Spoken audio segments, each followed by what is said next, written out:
like a boss. All right, so before we begin the video, I want to thank you. I want to thank Robert Greene for giving me a chance to interview him. And I also want to promote something. Obviously, this is a Robert Greene interview, but if you're new to my channel, I have a Robert Greene book club where we are reviewing every single fucking chapter of his book. In each chapter, we take like 1 hour per chapter. And I teach you guys how to apply it. Like the laws of using symbolism or the art of seduction, the different kinds of seducers, the charismatic. We break it down in a way that you guys can apply it. So go check it out. And also, I'll be having a seminar in the United States. I have seminars coming up, so go check the description down below if I'm going to be doing a seminar. The seminar that I'm going to be doing is going to be about, what is it? About having healthy relationships. So go check it out. It's going to be really good. And I have one in New York City coming up really soon in a couple days, in 2 weeks.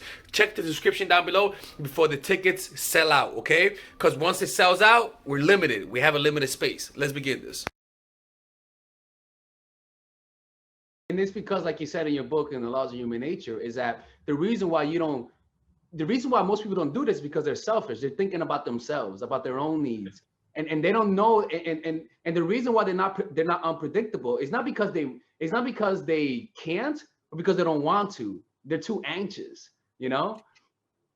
Like I remember in your book, The 33 Strategies of War, you said there are 3 laws of human nature. I remember before you came out with the laws of human nature, I had all your books on Kindle, and I was like, I need to read this book. So what I did is I went on Kindle and then just put laws of human nature in all of your books, because you say that a lot. And so I didn't know that. yeah, you do, yeah. And there was one, and so I found out a lot of laws of human nature with just doing that. And so one of the laws, you said that there are 3 of them in war, and when it comes to weakness, they were like, 1, people are always sensing for weakness, right? 2, people cannot resist a weak target. And 3, people are always sending either signs of weakness or strength, right? And so it's kind of like when you're so nice, even a good person will turn evil because you're so fucking easy. You're too Right. easy. I gotta use you. It's like even children. Yeah. It's like people can sense that in you. And if they sense that someone is weak and insecure, it brings out the lion in them, the aggressor in them. They may not normally be aggressors, but it makes them want to take over, right? Here's a ripe target that I can use.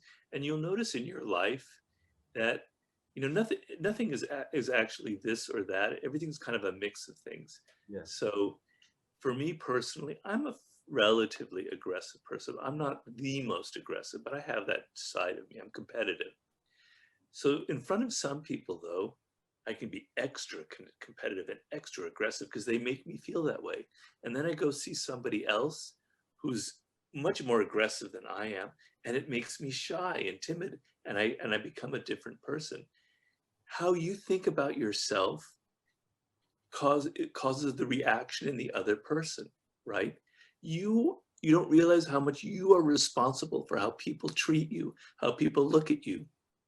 If you come to them feeling strong and like you're in command, you elicit a moment of respect. And then they treat you a certain way. And the opposite happens when you show your weakness. So this shows you, and I talk a lot about it in Human Nature, about how be aware of how people are reading you. They're reading you constantly. And how you feel about yourself, what you project, will cause them to react a certain way. And how do you communicate strength? I remember in one of your books, you talked about lowering your nonverbals, right? But how do you communicate that strength from like first impression? Well, it can't be completely faked. If you really are a deeply insecure person, it's going to come out. You can't conceal it. Yeah. It'll come out with little niggly comments, but oh, you didn't really like that. Oh, you don't like the way I'm dressed. Oh, blah blah blah blah blah. It'll leak out. It'll leak out in your face. You don't realize. I wrote in Laws of Human Nature that 95% of human communication is nonverbal.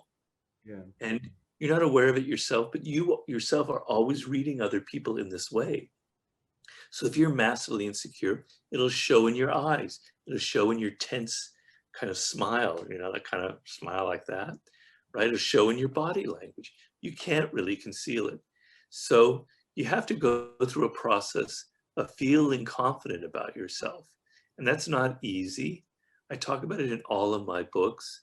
I say, act like a king to be treated like a king, you know, feel that you are worthy, understand, have a degree of self-love, and think that you are worth the things that you want in life, and stop groveling so much, and stand up and be strong, and realize that you are an interesting person. You have unique things to contribute.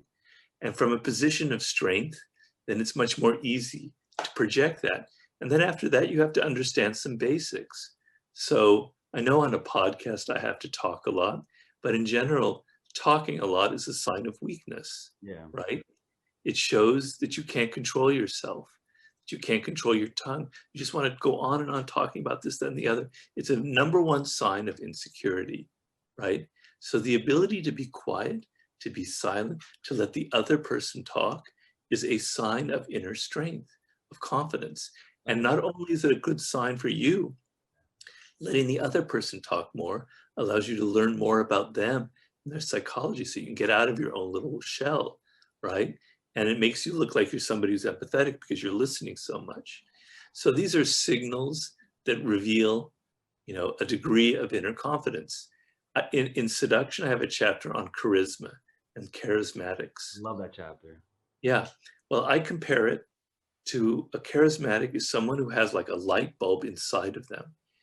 And you don't see it because it's inside, but it lights them up from within. It lights up their eyes. It lights up their hand gestures. It lights up their posture, their words, and it makes you fall in love with them because it shows how strong and confident it is. We're attracted to people like that. So you have to some degree, feel this confidence. You can build it, you can amplify it, but if you're beginning from a position of massive insecurity, that's the number one put off. Yeah, yeah, and it's very hard to see it. You think you're acting confident, but like it's very hard to see how others see you. You know, like even if you really try, it's you can't really get it unless you're looking back at yourself from many years. You know. No, you say things. You're obviously someone who has a lot of experience in this because you say a lot of wise things. So trying too hard, trying to act like you're confident when you're not really, people can see through that. They can see through your bravado. It doesn't really work. That's why I mean it has to come from at least a position of some kind of realness. Yeah, that's why I would say the self is always coming through. You know, no matter how hard you try, it'll always come through.